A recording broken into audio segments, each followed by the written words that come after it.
कूलोम्ब्स law. क्या है हमारा टॉपिक? कूलोम्ब्स लॉ।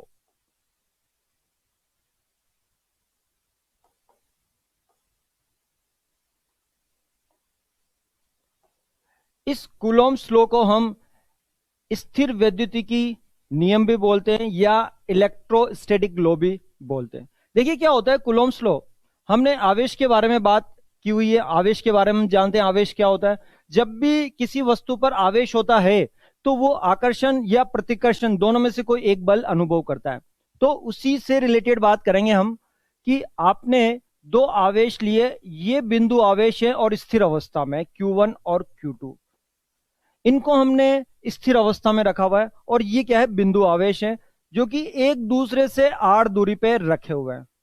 तो ये जब दोनों किसी दूरी पे रखे हुए हैं, इनके बीच में एक बल कार्य करेगा और ये जो बल होगा ये आकर्षण का भी हो सकता है और प्रतिकर्षण का भी हो सकता है। ये इस बात पे निर्भर करेगा कि ये Q1 और Q2 की प्रकृति क्या है। अगर ये Q1 और Q2 दोनों समान प्रकृति के हैं तो इनके मध्य जो प्रतिकर्षण यानी कि रिपल्शन फोर्स वर्क करेगा, और अगर ये Q1 और Q2 विपरीत प्रकृति के हैं तो इनके मध्य आकर्षण यानी कि अट्रैक्शन फोर्स वर्क करेगा। तो इन दोनों के मध्य जो बल लगेगा फोर्स F, वो इन दोनों चार्जेस के प्रोडक्ट यानी कि मल्टीपल, इनका जो प्रोडक्ट होगा गुणन, इसके परिमाण के समानुपाती होगा इनके मध्य लगने वाला force.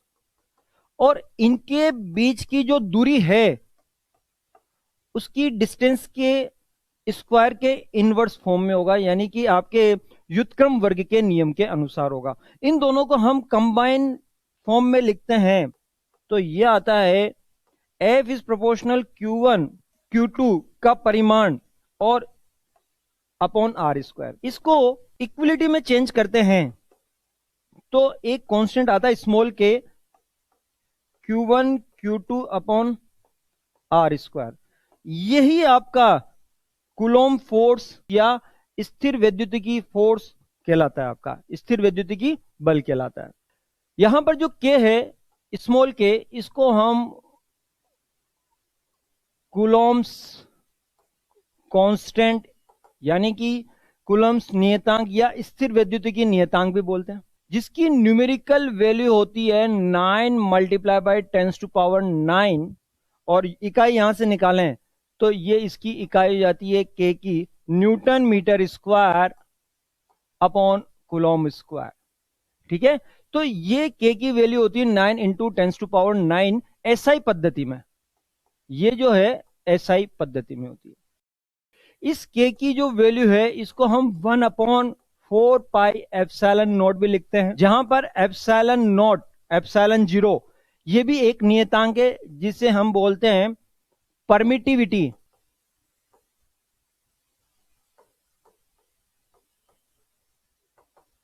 Of free space. Hindi में क्या बोलेंगे हम?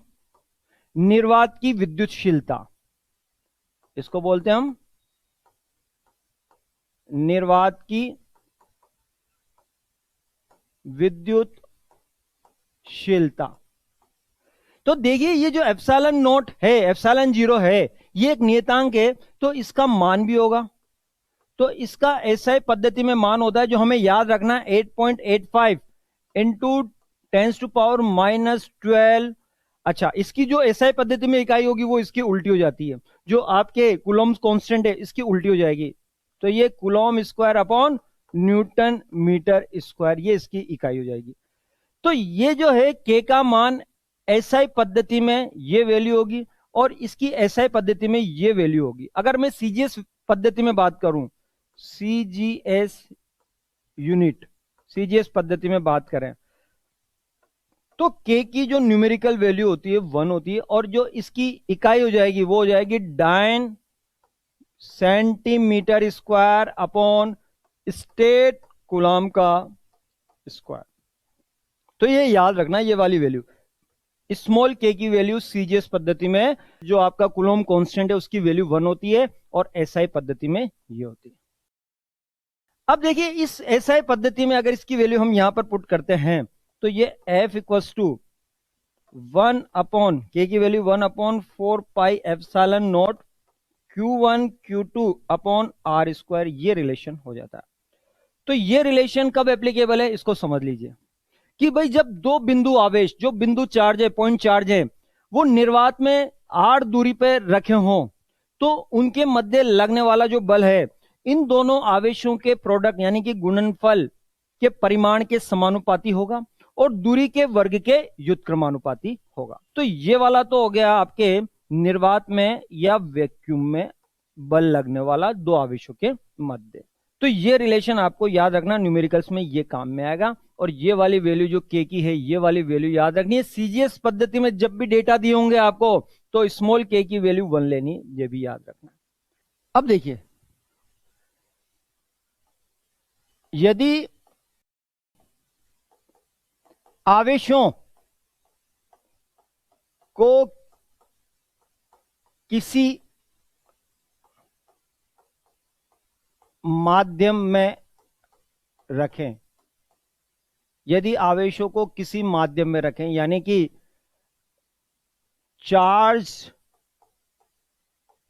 प्लेस्ड इन मीडियम,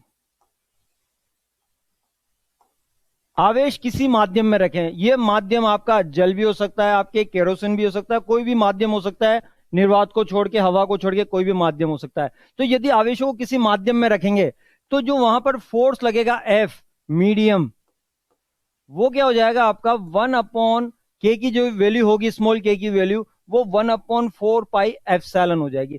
जहां पर एप्सिलॉन जो है, ये आपके कहलाता है आपके माध्यम की विद्युतशीलता, और आपके चार्जेस Q1 और Q2 अपॉन आर स्क्वायर वही रहेंगे आपके। तो ये आपके एप्सिलॉन कहलाएगा आपके परमिटिविटी, परमिटिविटी ऑफ मीडियम, इसको क्या बोलेंगे हम, माध्यम की विद्युतशीलता, ये विद्युतशीलता होगी। ये मीडियम के लिए ये संबंध आपको याद रखना है, न्यूमेरिकल्स में आपको ये काम में लेना होगा। अब देखिए, ये जो एप्सिलॉन की जो वैल्यू होगी, ये अलग अलग माध्यम के लिए अलग अलग होगी। जल के लिए अलग होगी, केरोसिन के अलग होगी, कोई तीसरा माध्यम दिया उसके लिए इसकी वैल्यू अलग होगी। अब बात करते हैं हम रिलेटिव परमिटिविटी, रिलेटिव परमिटिविटी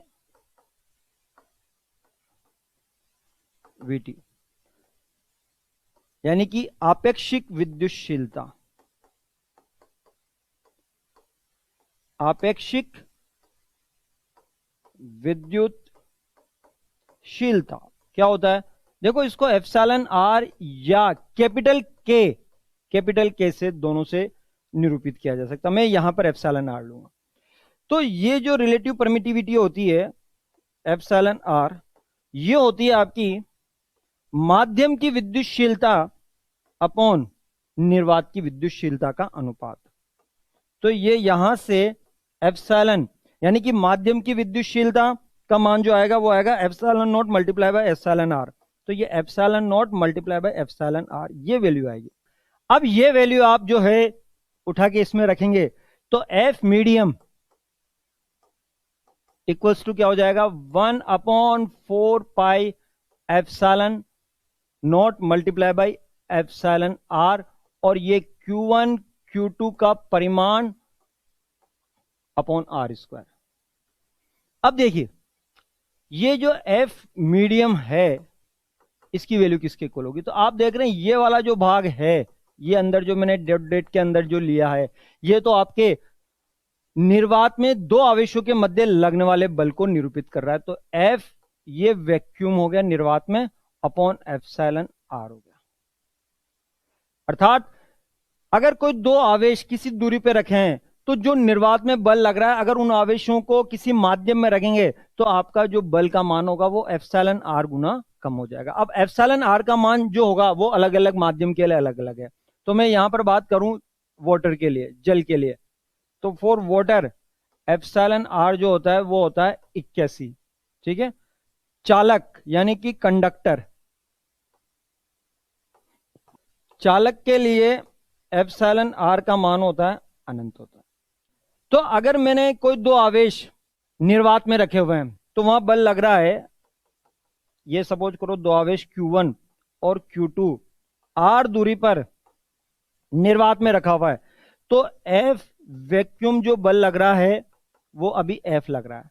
अब मैं क्या कर रहा हूं, इन दोनों को किसी माध्यम में रख रहा हूं, ये Q1 और Q2 को माध्यम हो गया, सपोज करो जल में रखा मैंने, तो जो अब जो F जल में लगेगा, वाटर में लगेगा, वो F वैक्यूम का एप्सिलॉन R डिवाइड हो जाएगा।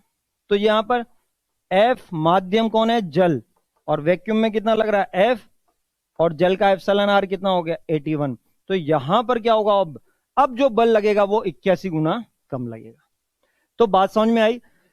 आप जब भी आवेशों को किसी माध्यम में रखते हैं तो जो निर्वात में बल लग रहा था उससे कई गुना कम वहां पर लगने लग जाएगा। अगर मैं जल की बात करूं तो जल में 81 गुना कम लगने लग जाएगा। ये जो कूलॉम का नियम है ये सिर्फ और सिर्फ बिंदु आवेशों के लिए और स्थिर आवेशों के लिए मान्य होता है। ये पॉइंट आपको याद रखना, बिंदु आवेश। अब बिंदु आवेश क्या होते हैं, बिंदु आवेश होता है कि सपोज करो ये दो आवेश है Q1 और Q2, दो गेंदों पर है, दो गेंदों पर आपने ये आवेश दिया।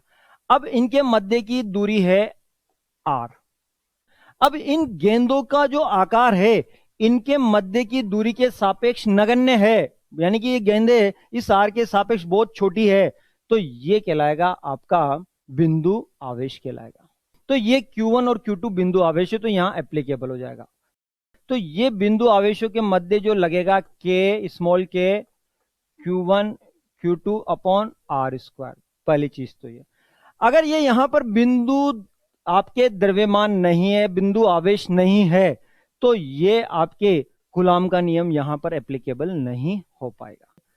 अब यहां पर एक एक्सेप्शनल है, यदि बिंदु आवेश नहीं है, पॉइंट चार्ज नहीं है, तो ये फिर भी एक केस है, उसके केस में एप्लीकेबल होता है, यदि वो गोले हो। तो यदि आवेश यानी कि चार्ज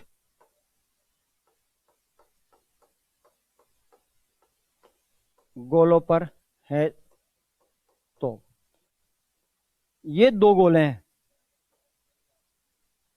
इन दोनों के बीच की जो सेपरेशन है वो स्मॉल r है, और ये जो रेडियस r है इसकी भी और इसकी भी रेडियस r है, और इस पे Q1 और इस पे Q2 मैंने आवेश दे दिया। अब ये दोनों की जो त्रिज्या है ये इस स्मॉल r के रेस्पेक्ट में छोटी नहीं है, तो यहां पर ये दोनों बिंदु आवेश नहीं है। तो यहां पर इस पूरे गोले का जो आवेश है Q1 इसके सेंटर O1 पर माना जाएगा, और इसका जो संपूर्ण आवेश है वो इसके सेंटर पे माना जाएगा। तो ये यहां पर जो बल लगेगा अब वो K Q1 Q2 के गुणन का परिमाण अपॉन R स्क्वायर, ये इस तरह से लागू होगा। तो अगर आवेश आपका गोलों पर है और गोले आपके बिंदु आवेश नहीं है, बिंदु साइज के नहीं है, तब भी आपका कूलॉम का नियम मान्य होगा। उसमें हम आवेश जो है उसके केंद्र पर मानेंगे, यहां पर भी आवेश उसके केंद्र पर मानेंगे, और उसके मध्य की दूरी जो होगी वो क्या होगी, स्मॉल r होगी। तो ये इस तरह से यहां पर कूलॉम का नियम एप्लीकेबल होगा। तो ये बात हुई आपके कूलॉम का नियम अगर बिंदु आवेश नहीं है तो उस केस में किस स्थिति पे लग सकता है उसके बारे में बात हुई।